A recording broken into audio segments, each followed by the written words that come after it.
अभ्यास करेंगे जो छठी से 10वीं तक के सब बच्चों को काम में आएगा। संस्कृत पत्र लेखन का अभ्यास करने से पहले यह बताना चाहती हूँ कि जैसे आप अंग्रेज़ी हिंदी में पत्र लिखते हो, संस्कृत में बिल्कुल भी नहीं वैसे लिखा जाता। संस्कृत में रिक्त स्थान के रूप में पत्र लिखा जाता है।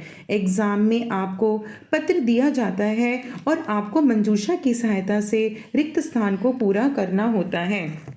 मंजूषा में दिए गए शब्दों के अर्थों को जानकर फिर पत्र में दिए गए रिक्त स्थान को पूरा करना होता है। रिक्त स्थान का अर्थ जब तक आपको समझ में नहीं आता तब तक आप पत्र लेखनम को नहीं लिख सकते। विद्यार्थी इसके लिए हमें निम्न नियमों का ध्यान रखना पड़ता है। प्रश्न का अर्थ समझना पड़ता है। सबसे पहले हमें जो पत्र का प्रश्न होता है उसको समझना होता है। मंजूषा में दिए गए शब्दों के अर्थों का ज्ञान होना बहुत ज़रूरी है और वाक्य के अर्थ के अनुसार शब्दों का चयन करके वाक्य पूरे किए जाते हैं। जब तक हमें शब्द का अर्थ का ज्ञान नहीं होगा तब तक हम पत्र में दिए गए वाक्यों को भी पूरा नहीं कर सकते।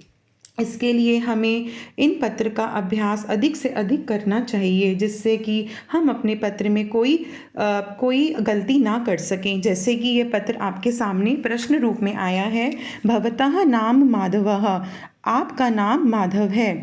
अस्वस्थतायाः कारणात्, यहाँ पे इसका अर्थ हो गया अस्वस्थ होने के कारण से 5 दिन पर्यंतनम, 5 दिन तक विद्यालय में अनुपस्थिति भविष्यति, अनुपस्थित होगा कि उसको बुखार है माधव को, तो वह ज्वर के कारण विद्यालय में उपस्थित नहीं हो सकता। अवकाशार्थम का अर्थ है अवकाश लेने के लिए। प्रधानाचार्य को लिखे प्रार्थना पत्र मंजूषा की सहायता से। अब देखिए यहाँ पे जो मंजूषा में जो हमारे शब्द आएंगे वो सारे शब्दों का अर्थ है। ग्रहे का अर्थ है घर में, माधवा का अर्थ है बालक का नाम, हानि का अर्थ है हानि, दशम कक्षायाः का अर्थ है 10वीं कक्षा का, परामर्श का अर्थ है जैसे किसी से सलाह लेना, तीव्र ज्वरेण का अर्थ है तेज ज्वर से, अहम मैं, अवकाशम का अर्थ है अवकाश को, असमर्थः का अर्थ है असमर्थ, माम का अर्थ है मुझे।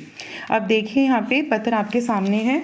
माननीय प्रधानाचार्यः, केशवपुरम दिल्ली, विषय है हमारा अवकाशार्थम आवेदन पत्रम, जिसका अर्थ है अवकाश के लिए आवेदन पत्र। अब हम इसके बाद आता है महोदया। आप देख सकते हैं यहाँ पे सब रिक्त स्थान है। सविन्य निवेदनम अस्ति निवेदयामि यत्, सविन्य निवेदन यह है, यत् का अर्थ है कि, अस्य। अब देखिए यहाँ पे यत् और इसके बीच में फिलअप है अस्य। अब हमें यहाँ पे भरना है, तो हमारा जो पहला शब्द यहाँ पर आएगा वो आएगा अहम। यहाँ पर है यत् अहम अस्य, कि अहम मुझे, अहम यहाँ पे माधव के लिए है, मुझे, अस्य विद्यालय, फिर सेकंड में आएगा आपका दशम कक्षायाः छात्रा अस्मि, कि मैं इस विद्यालय का 10वीं कक्षा का छात्र हूँ। अहम तीसरे नंबर पे डैश है, फिर ग्रस्त है अहम और इसके बीच में हमें एक शब्द भरना है। इसमें तीसरा शब्द आएगा तीव्र ज्वरेण, कि मैं तेज बुखार से ग्रस्त हूँ। अस्मि का अर्थ होता है हूँ। वैद्येन का अर्थ है यहाँ पे डॉक्टर को बोला गया है, वैद्य से डैश दत्तः। अब देखिए यहाँ पे तीव्र ज्वरेण आ चुका है, ग्रस्तः अस्मि। अब हम नेक्स्ट वाली लाइन पे जाते हैं, वैद्येन। यहाँ पे वैद्येन का अर्थ है चिकित्सा, जो डॉक्टर है डॉक्टर के द्वारा दत्तः दिया गया है। क्या दिया गया है? परामर्श। परामर्श का अर्थ होता है जैसे सलाह, ठीक है, परामर्श आ गया।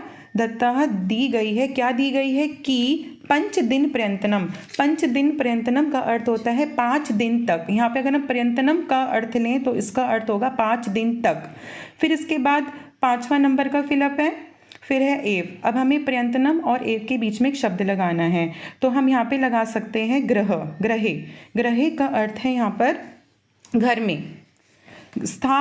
स्थातव्यम का अर्थ है रहो। यहाँ पे स्थातव्यम का अर्थ अगर हम देखें तो यहाँ पर है रहो, 5 दिन तक रहो। अतः अहम विद्यालयम आगंतुम। अगर आगंतुम का अर्थ लें हम तो आगंतुम का अर्थ होता है आने के लिए। अहम विद्यालयम आगंतुम अस्मि। आगंतुम और अस्मि के बीच में हमें कुछ भरना है, तो यहाँ पे आ जाएगा असमर्थः, कि मैं विद्यालय आने के लिए असमर्थ हूँ, मतलब पॉसिबल नहीं है मुझे विद्यालय में आना। मह्यम का अर्थ है मुझे। पंच दिना नाम, 5 दिन का। अब यहाँ पे हमें 7th में भरना है, 7वीं में हमारा आ जाएगा अवकाशम। देखिए 5 दिन का अवकाश प्रदाय, प्रदाय का अर्थ है यहाँ पे प्र उपसर्ग है और आ धातु है, आ उपसर्ग है यहाँ पर हमारा, तो क्या आ जाएगा अवकाश प्रदाय, अवकाश प्रदान करके, माम मुझे अनुग्रहंतु, मुझे अनुग्रहित करिए।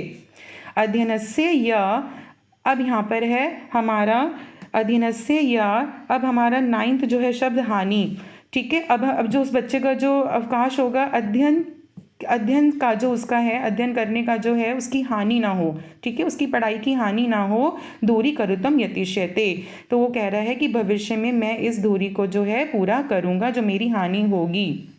स धन्यवादः भवदीयः शिष्यः, लास्ट में हमारा जो नाम है उस बालक का जो मंजूषा में है माधवः, माधव यहाँ पे आ जाएगा, और दिनांक, जिस दिनांक को बच्चे पत्र लिखेंगे वो दिनांक यहाँ पे नीचे आपकी आ